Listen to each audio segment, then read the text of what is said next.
students, our new topic is determine unknown resistance with the help of meter bridge. Metre bridge के बारे में अब हमको पढ़ना है. What is metre bridge? Metre सेतु क्या है? इसकी सहायता से किसी अज्ञात प्रतिरोध को ज्ञात करने के प्रयोग का वर्णन निम्न बिंदुओं के आधार पर कीजिए.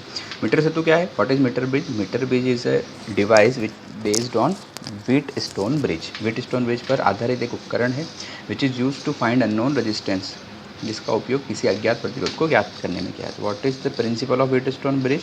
P upon Q is equals to R upon S. इसके लिए आपको व्हीटस्टोन ब्रिज का जो डायग्राम है वो याद होना चाहिए. अभी हमने देखा है थोड़ी देर पहले. What is the diagram of Wheatstone bridge? 4 resistances are connected in parallelogram. एक समांतर चतुर्भुज में 4 प्रतिरोध जुड़े होते हैं. P Q R S. ये हो गया आपका विकर्ण AC और ये हो गया विकर्ण BD. AC के बीच में हम कनेक्ट करेंगे सेल एंड अ की, और फिर BD के बीच में हमने कनेक्ट किया था गैल्वेनोमीटर. इसी से कंपेयर करके हमको उसका डायग्राम भी बनाना है. Electrical circuit in this and 1 metre wire is used. इसमें एक 1 मीटर लंबे तार का प्रयोग होता है, इसीलिए इसको मीटर ब्रिज कहते हैं. इसलिए मीटर से तो कहते हैं क्योंकि इसमें 1 मीटर लंबे तार का प्रयोग होता है. इस वायर के अलग अलग पॉइंट्स की लेंथ मेजर करने के लिए, अलग अलग बिंदुओं की लंबाई नापने के लिए इसके नीचे एक मीटर स्केल लगी होती है. मीटर स्केल की लेंथ कितनी होती है? 100 सेंटीमीटर. स्टार्टिंग होता है 0 सेंटीमीटर और इधर होता है 100 सेंटीमीटर. फिर ऊपर की तरफ एल शेप्ड स्ट्रिप लगी होती है. 2 एल आकार की पत्तियाँ लगी होती है, उनके बीच में एक सीधी पत्ती लगी होती है.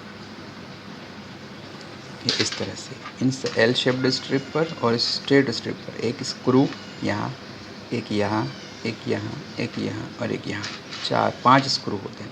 इस पॉइंट को हम नेम करते हैं D. According to Wheatstone bridge A और C के बीच में सेल और की कनेक्ट करना है यहाँ पर, इसीलिए हमने वायर को नाम AC गिवन किया. तो यहाँ से वायर निकाल के उसको सेल और यहाँ से वायर निकाल के उसको की से कनेक्ट कर देंगे like this E and K. ना अब हमें क्या करना है? D से एक वायर निकालना है, उसको गैल्वेनोमीटर से कनेक्ट करना है. फिर वायर निकाल के उसको B से कनेक्ट करना है. D से वायर निकाल के गैल्वेनोमीटर से जोड़ देते हैं. ये हमने D से वायर निकाला, इसको ले जाके हमने कनेक्ट कर दिया एक गैल्वेनोमीटर से. अब जो गैल्वेनोमीटर है उससे आपको जो वायर निकालना है, उस वायर को ले जाके आपको कनेक्ट करना है एक जॉकी से. जॉकी ऐसे पेन जैसी ही होती है, इसका निचला सिरा चपटा होता है लाइक अ स्क्रू ड्राइवर, पेचकस की तरह. और इसको इस वायर पर अलग अलग पॉइंट्स पर ऐसे टच करके, यहाँ टच करें, यहाँ टच करें, अलग अलग पॉइंट्स पर टच करके आपको कंडीशन ऑफ इक्विलिब्रियम, संतुलन की अवस्था लाना है. संतुलन की अवस्था क्या थी व्हीटस्टोन ब्रिज में? There is no current flows in galvanometer. धारा मापी में कोई धारा प्रवाहित ना हो. फिर अब ये जो पॉइंट्स बचे हमारे, ये दोनों AD के बीच में हमको R लगाना है और DC के बीच में S लगाना है. तो ये हो गया A और ये हो गया D. इनके बीच में R जो होता है वो एक रेजिस्टेंस बॉक्स होता है.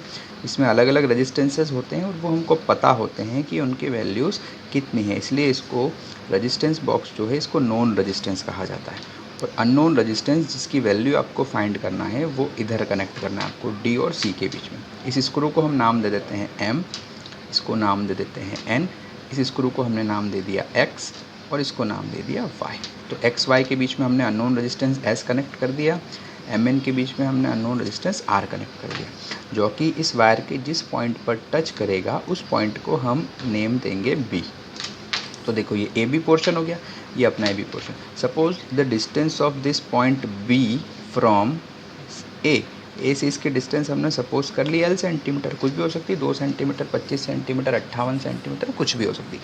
ये हमने L सेंटीमीटर कंसिडर कर ली. तो इधर इस C से लेकर के इस B के डिस्टेंस कितनी हो जाएगी? टोटल डिस्टेंस है 100 सेंटीमीटर. ये L हो गया, तो बचा कितना हमारे पास? 100 माइनस L सेंटीमीटर. अगर आपको इसकी यूनिट लेंथ का रेजिस्टेंस पता है, तो हम इस L लेंथ का रेजिस्टेंस पता कर सकते हैं. कंसिडर इसकी यूनिट लेंथ का रेजिस्टेंस है अगर X ओम, तो L लेंथ का कितना होगा? L इंटू X लो.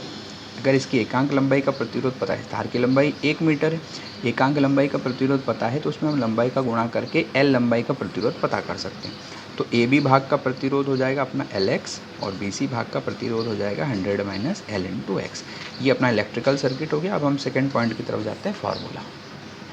देखिए जो 2 बातें मैंने आपको यहाँ बताई थी उन्हीं का हमें फार्मूला में यूज़ करना है. Consider resistance of unit length of wire is X ohm and distance of point of equilibrium from A is L centimeter. Distance of point of equilibrium from A is L centimeter. माना तार की एकांक लंबाई का प्रतिरोध x ओम है तथा सिरे A से संतुलन बिंदु की दूरी L सेंटीमीटर है. अब दो भाग है हमारे पास, एक पार्ट AB और part BC. Resistance of part AB is known as P, resistance of part BC is known as Q. तो AB भाग का प्रतिरोध P हो जाएगा, BC भाग का प्रतिरोध उनके बारे में हम यहाँ लिख देंगे. AB भाग के लिए हम L में x का मल्टीप्लाई करेंगे और BC भाग के लिए 100 माइनस L में x का मल्टीप्लाई करेंगे. रेजिस्टेंस ऑफ पार्ट AB भाग का प्रतिरोध जिसे हम P शो कर रहे हैं इज इक्वल्स टू LX. इसी तरह से रेजिस्टेंस ऑफ पार्ट BC भाग का प्रतिरोध क्या हो जाएगा, Q is equals to 100 minus LX. Then about R and S, what is R? R is known resistance, S is unknown resistance. R ज्ञात प्रतिरोध है और S अज्ञात प्रतिरोध है. नोन रेजिस्टेंस अज्ञात प्रतिरोध, S known resistance R ohm. Now according to Wheatstone bridge principle, हमको व्हीटस्टोन सेतु के सिद्धांत से P upon Q equal to R upon S. तो यहाँ पे P upon Q equal to R upon S, इनके वैल्यूज़ रख के हम S की वैल्यू निकाल लेंगे. क्या होता है व्हीटस्टोन सेतु का सिद्धांत? P upon Q equal to R upon S. P, Q, R और S की वैल्यूज़ रखते हैं. उसके पहले हमको इसको अननोन रेजिस्टेंस है हमारा S, तो S के फॉर्म में इसको हम अरेंज कर लेते हैं. तो आप देखिए S को आप ऊपर पहुंचाएं, इधर Q ऊपर चला जाएगा, P नीचे आ जाएगा. तो S इज इक्वल्स टू हमारा बनेगा S is equals to R अपनी जगह पर, Q ऊपर गया तो इंटू Q अपॉन, अब Q, P और R के वैल्यूज़ हम यहाँ रख देते हैं. R की वैल्यू यहाँ पर नहीं होगी, लेकिन जब आप एक्सपेरिमेंट करेंगे तो आपको पता होगी, इसलिए हम R को R ही लिखेंगे.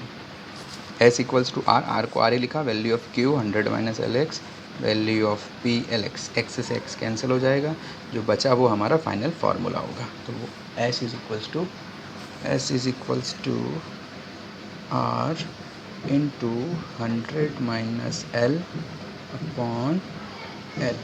It is our final formula for the unknown resistance. Because it is resistance, therefore we use unit O. Now the third point is observation table, प्रेक्षण सारणी. ऑब्जर्वेशन टेबल के लिए अभी जो मैं बता रहा हूँ ये ट्रिक आपको हमेशा काम आएगी. आपको हमेशा कम से कम 2 कॉलम तो हर ऑब्जर्वेशन टेबल में सेम रहेगा. फर्स्ट तो सीरियल नंबर और लास्ट वाला आपका हो जाएगा फार्मूला. ये सारी ऑब्जर्वेशन टेबल में सेम आपको यूज़ करना है ट्रिक. फार्मूला जो हमने फाइनल डिराइव किया था क्या था? S is equals to R into 100 minus L upon L.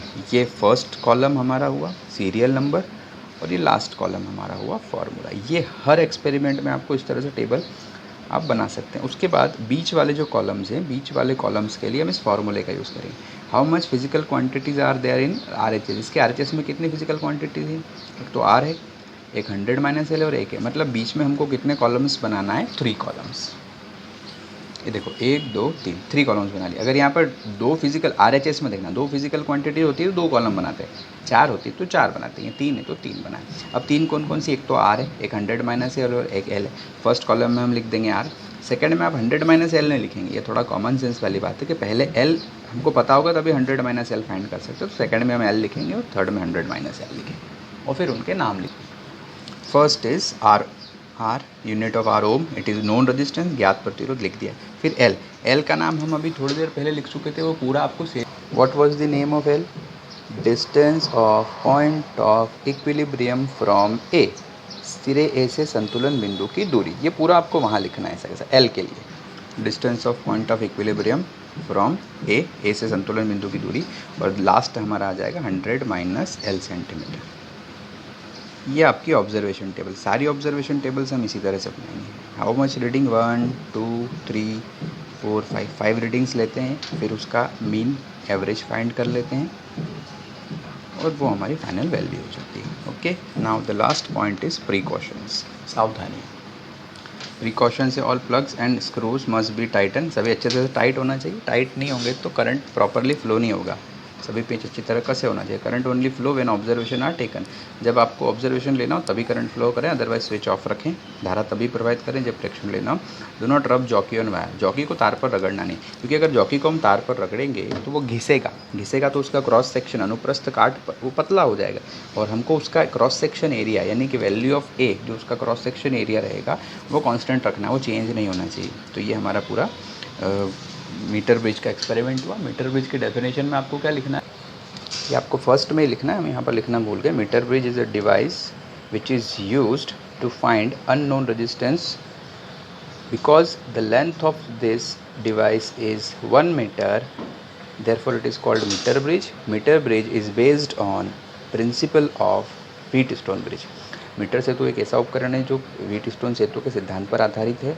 इसकी सहायता से किसी तार का अज्ञात प्रतिरोध ज्ञात किया जा सकता है। चूँकि इसकी लंबाई 1 मीटर होती है, इसलिए इसे मीटर सेतु कहते हैं। ओके।